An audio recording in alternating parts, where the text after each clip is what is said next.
Thank you for listening to the Voices of UMass Chan, featuring the people, ideas, and advances of UMass Chan Medical School.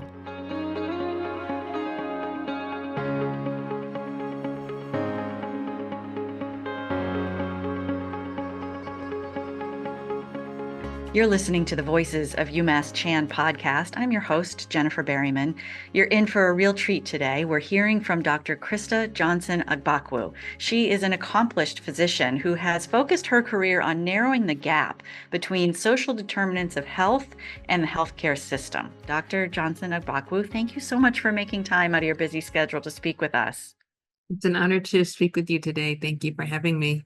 We want to hear about your work, and you also are the executive director of UMass Chan's Collaborative in Health Equity, also a professor of obstetrics and gynecology, population and quantitative health sciences, really focused on maternal health and health equity and how those come together. How did you choose those specialties? And do they complement each other? How do they complement each other? Absolutely. I mean, this is literally my origin story. We have all the time. Yeah. So, I guess I have to think back to my early upbringing. So I'm actually a child of New England. I grew up just an hour south in Bloomfield and Hartford, Connecticut, which is where my parents currently reside. And I would say during my early years, I was always fascinated by science. And my parents are first generation Caribbean immigrants who immigrated from Jamaica. And, I was born here in the US, but, very much was grounded in service and giving back to the community. And my parents were exemplars of that because they were deeply embedded in the local Hartford community, serving newly arrived immigrant families arriving from various islands in the Caribbean who they were supporting through social services, ESL and citizenship classes, and ways to just support the children and their journey to not only economic self-sufficiency, but educational advancement. And as a young child growing up, I witnessed that, and it really had a profound impact on me. But I also was very much fascinated with science. And when I first thought about becoming a doctor, I one didn't have a lot of examples in my community because I am the first physician in my family, which I take as just as a humble appreciation for this journey and the importance of just the fact that I stand on the shoulders of giants who've come before me, and the importance of mentorship. But I think the knowledge of giving back really was part foundational to my own grounding in what I've become and what I've done with my life in medicine. And as a young Black student, where there are often limited examples of women like yourself who look like you, who have pursued careers in medicine, it's really essential to have strong pathways of mentorship that gives us exposure. And I was able to get that by participating in pathway programs in high school and college that exposed me to careers in the health professions. And that was really foundational to me really being confident that indeed pursuing medicine was my calling. Growing up through high school, I say this all the time, that often, we weren't considered capable of achieving.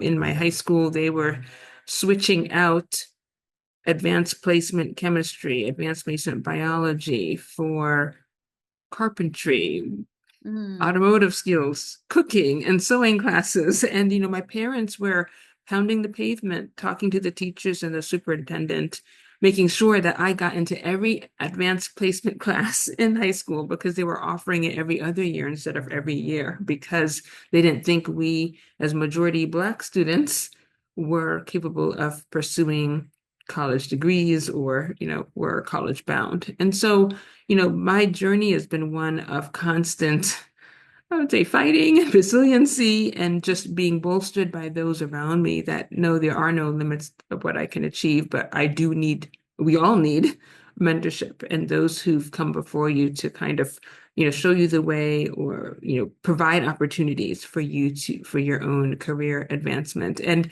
when I was in college, I ended up matriculating to Johns Hopkins University. I had the opportunity to work with a young orthopedic surgeon by the name of Dr. Claudia Thomas, who literally pretty much planted the seed of what I chose to do with my career. Wow. And at the time I knew I was interested in obstetrics and gynecology. That was clear. But Dr. Thomas really embodied something so powerful for me in that she was the first Black female orthopedic surgeon in the entire United States. And she came up into this field during a time during the civil rights movement where, Black people, Black women especially, were underrepresented everywhere, especially in a field such as orthopedic surgery. And she, becoming the first in the country was no small feat. And I just wanted to be in her presence. I just wanted to shadow her. I just wanted to just learn from her as, I watched her and her patient-centered empathy, bedside manner, caring for patients, just to just be in her presence and gain any pearls of wisdom from her. And as I was graduating to go on to medical school, she left some powerful words of advice for me. She said this. She said, Crista, there are countless physicians who are out there doing excellent work, taking care of their patients, serving their communities, and that is tremendous. But I need to set my eyes on something even greater. She said that, as I pursue my medical degree and my career, seek to have a seat at the table where decisions are being made that impact entire communities. And I will never forget that. I mean, I was graduating in the spring of 1996 from college when she left those words with me. And that has been my guide for all that I've done over the next, 30 years of my life. And so I'm just really, really humbled by just the importance of people who pour into you, who believe in you, who know what you're capable of, but also know what you could achieve. And I really think that's really been my guiding light for all that I've done.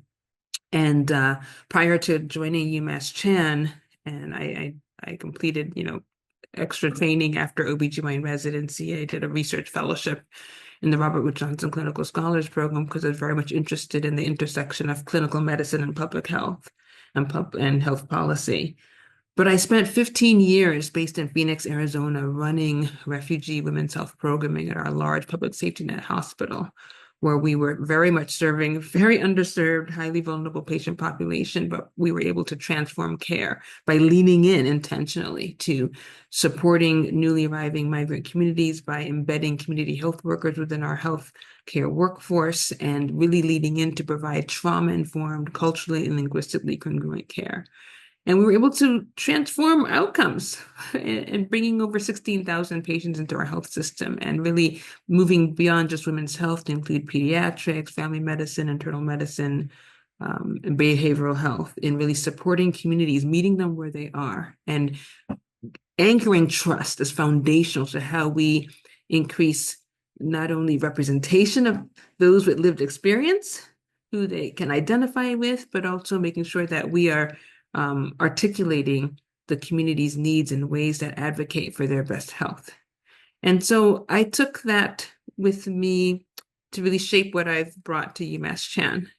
I joined last spring and moved my family last June from Phoenix, Arizona, essentially my homecoming back to Southern New England, which is, my grounding and my roots. And I feel as though stepping into this role as the executive director of the Collaborative in Health Equity truly has been, I feel like I'm truly stepping into my life's purpose. I want to ask you about that because that I can't stop thinking about that advice that Dr. Thomas had for you about find a seat at the table. Is your leadership of the Collaborative in Health Equity your seat at the table? It's one of many, I feel, right? And it's a level of positionality that is one woefully missing in medicine. When you look at someone like myself, right? who is a full professor of obstetrics and gynecology, who is a woman, a Black woman in medicine. We know the statistics, and the statistics are dire, despite over 40 years of work to try to forge and bolster the pipeline of diverse representation in medicine. Despite even Black communities representing 13% of the US population. In medicine, we're less than 5%. Yeah. Now, when you talk about Black women in medicine, we're less than 2.8%. And someone at my level, as a full professor in my field, 24 years in clinical practice, right? I represent only 0.8% of all US physicians in this country. And so, that's stark, right? And those numbers are dire everywhere. There's not a single institution, that you can turn to that shows that. So all the more important to have somebody with your experience and your background Absolutely. leading this collaborative. Absolutely. Can you Absolutely. tell us, as you said, it's coming up on 2 years, year and a half, 2 years since it was established. What's the aspiration of the collaborative? And can you give us one or two examples of notable achievements so far? Sure. So I just got my team in place last spring. The last member of my team just joined in May of this year. So we are literally just getting started. But we really are, advancing the mission of UMass Chan Medical School as part of Chancellor Collins' 2025 strategic goals, specific to community and global impact in terms of how do we really advance the health and wellness of the diverse communities that we serve across central Massachusetts, and the region, in terms of how do we lead in the way that we innovate in education, in research, in healthcare delivery, in public service, in a way that's intentional, centering communities who continue to experience marginalization and have a historic history of oppression and harm. And that's really taking a lens of equity.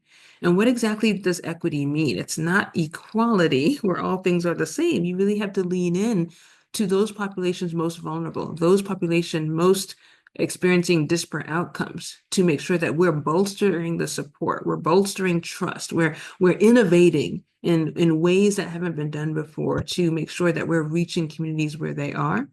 We are bolstering our workforce. We are increasing trust in meaningful ways that ensures transparency and accountability and bi-directional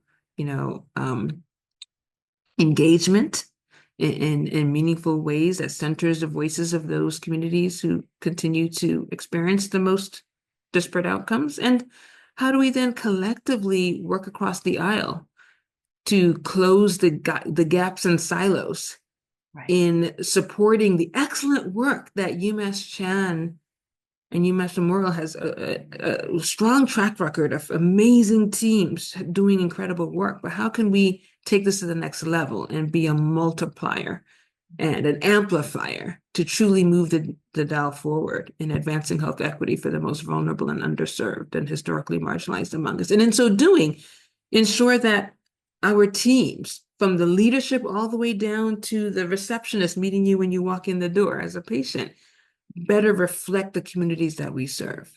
And that requires a multi-pronged effort that is intentional to making sure that we are supporting the workforce in many ways, not only for medical students and nursing students and graduate students entering our 3 schools, but how do we ensure that the teams, the clinical and research teams at all levels better reflect our communities. And that's at the foundation of trust. And often communities move at the speed of trust, which takes time. Yeah, you're right. Trust is the foundation because you can't get through to people without it. How do you apply that mindset of an equity engaged mindset to your work as an OBGYN? Oh, yes. So one, I feel like it's an amazing opportunity because maternal health and reproductive health is, not just the bedrock of our entire society, our global society, but also it's a flashpoint at our time in our nation's history where so many protections are under threat for for women's health and maternal health. And, especially my own positionality as a Black woman, OBGYN,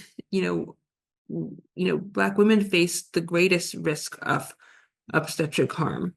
And that those numbers are only worsening in recent years, especially when we see the impact of the pandemic in terms of the disparate outcomes that we are seeing among Black, birthing mothers.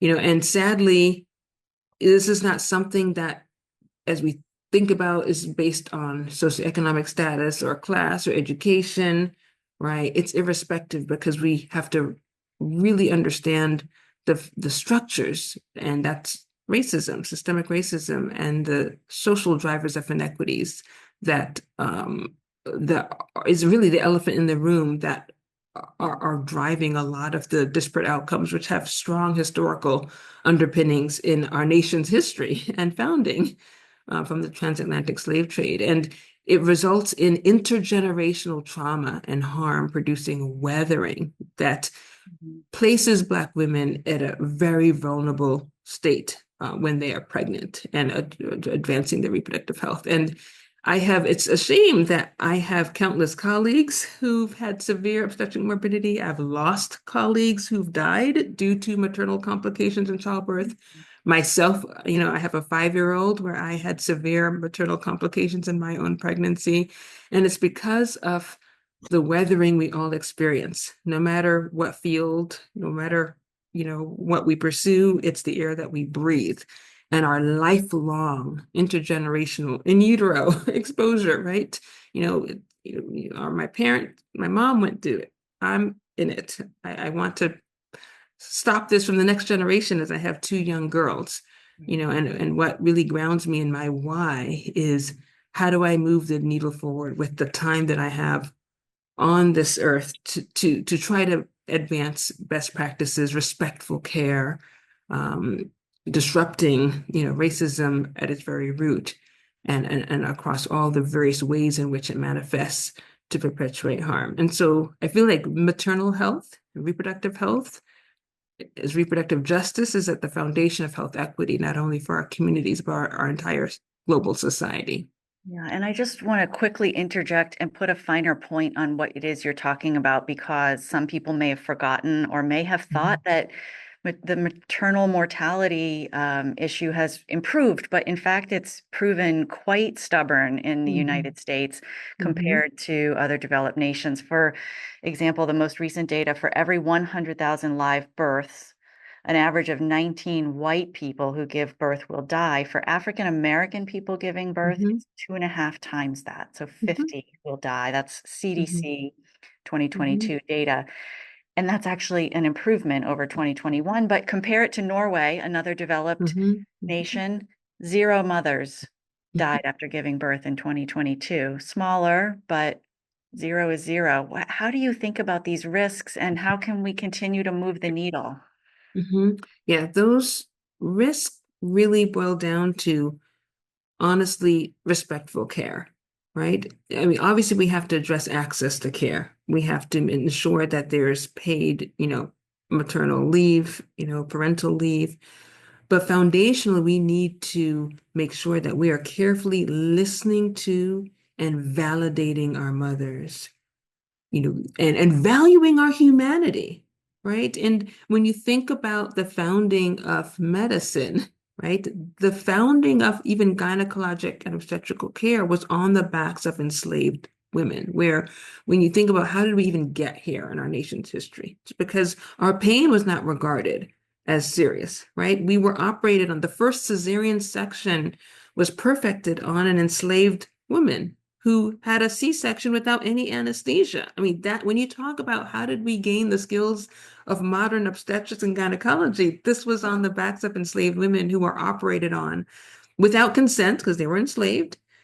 And, as a way to ensure that, plantations maintain the commodity of their strongest workers. And so how did we get here is one that we cannot take in isolation of the historical legacy that informs how even something as simple as pain, how is pain regarded? When we have pain, it's not regarded as real or not listened to or responded to or acted upon in terms of getting the necessary tests, interventions, and ways to ameliorate whatever it is that's a concern. And that translates to everything in terms of delays in screening, delays in treatment, delays in recognizing that there is a crisis. And by time it's found, it's too late, or she's hemorrhaging to death, or, I mean, we don't have to look at the most famous people, Serena Williams, right?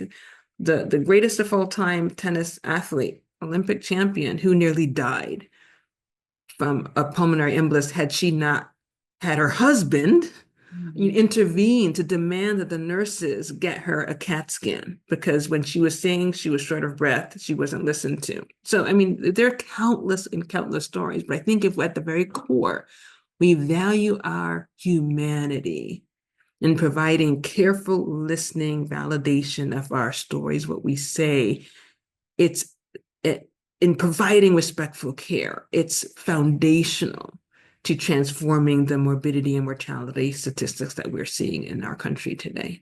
Is the increased awareness, well, first of all, I guess I should ask, are you feeling like the general population is increasingly aware of the effects of weathering and denying the reality of pain and complications for African American or vulnerable women? And isn't that moving the needle? I sit here so frustrated. Like, now that we know about it, how is it being addressed?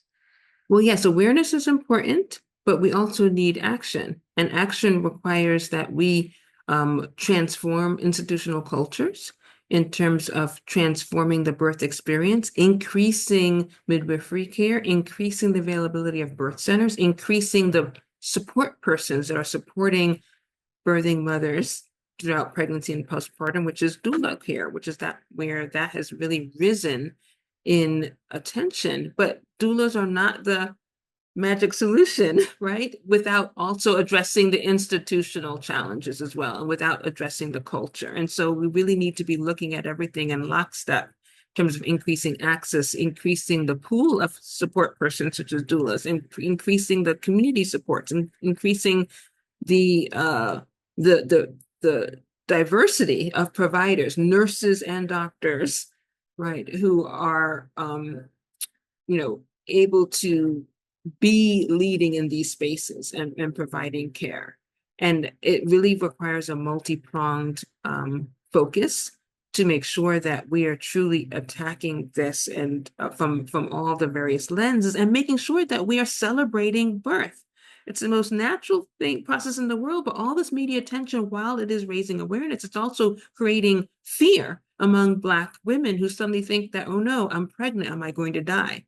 Oh no, if I go to the hospital, is something going to happen to me because I am Black? Because they're reading these mind-numbing statistics and already feeling, okay, that's going to be me. And so I have had so many patients over these years who seek me out because they want to feel safe or feel assurances that, okay, I'll be taken care of, and I will not have an adverse experience that could lead to my own demise just because I'm pregnant, right? And so media messaging is important to raise awareness and garner advocacy, but we also have to be wary of the unintended consequences that we're now stigmatizing Black birth as a pathology that, okay, they're going to die, or at least they didn't die. I mean, instead of celebrating the joy and strength and power of childbirth and and all the resiliency and wonderful aspects of celebrating the joy of this important milestone in women's reproductive lives. And so I really think we need to also change the narrative to, granted, we need to keep the advocacy because we need the funding and the policy changes to improve access and services and care. But we also need to be mindful of the unintended harm on those communities we're really trying to serve better. I think that so many people will be reassured to know that somebody with your experience and with your persistence is paying attention to this every day, in and out. As somebody who's not a professor, who's somebody who's not an OBGYN, as somebody who is, as you pointed out, really just interested in supporting people who are giving birth, or supporting people who are in need of care, and interested in supporting the humanity of our fellow citizens. As a final closing thought to this conversation, what would you tell us? How can we support trust and helping people get the care that they need? That's a really great question. And, one thing I would say is that we all need allies, right? And allies who recognize the issue and create space and create opportunity and sponsor others, provide, mentorship, provide ways to open doors, or even stand in the gap, right? Because this work is, bears a minority tax, right? Where the person with the underrepresentation often bears a burden of educating those around you, where we are also experiencing our own weathering of institutional microaggressions and bias and discrimination that we face as we seek to do our work, right? And that's been my lived experience my entire life, right? And it doesn't just end just because you reach a certain level. And so I feel as though it's so important for those of us who are looking from the outside and want to do good is to stand in the gap. And we need crucial allies to speak up in spaces where we may not be present, or in circles where you absolutely have influence, and then often that's spaces where it might be lonely to be that lone voice. But that's what advocacy is. That's what speaking truth to power is, speaking up for those that are voiceless and powerless, or may not be able to speak for themselves. We need everyone in this work, because that's how we will collectively move the dial forward in creating opportunity and forging ways to bring others along, and opening doors to diversify our workspace, engaging with the community, building trust, and meeting the community where they are and centering their voices so that they feel heard and valued and respected. And that's a work that every single person can participate in. And it goes back to your mentor, Dr. Thomas's sage advice that is unfortunately in some ways still as relevant today as it was back in the 90s. This was a real treat. Dr. Crista Johnson-Agbakwu, thank you so much for joining us, telling us about your work. Thank you. Thank you for having me. It was truly a joy. Thank you. Thanks for listening. If there is a specific topic you'd like us to cover, email us at umasschancommunications@umassmed.edu. I'm Jennifer Berryman. We'll see you next time.